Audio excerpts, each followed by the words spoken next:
support here. Yan. Hawakan nyo na yung diploma ninyo. So, yan yung 4 na taon yung pinaghirapan. So, congrats. Congrats sa inyo lahat.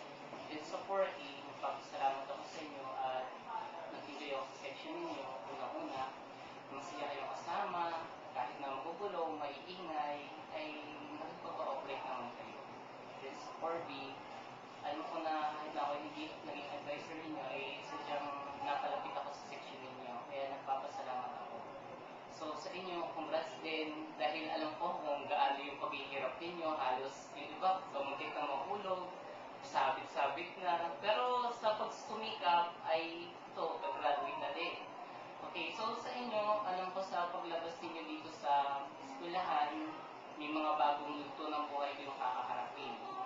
So, pagbutihan ninyo, pagpatuloy ninyo yung pag-aaral ninyo, at ang sabi ko lang, palagi kayong magtiwala sa mga sarili ninyo. Siyempre mga anak, alam kong lahat ng bagay sa mundo ay walang isipin. Basta dinidesire ng puso ninyo.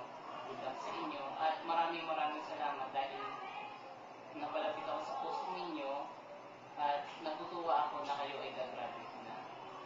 So, maraming salamat ulit and good luck. Sana sa college, pagbutihan ninyo, magsumikap na sa pag-aaral, then huwag na pa-absent sa katatamad-tamad. Okay, so goodbye. God bless.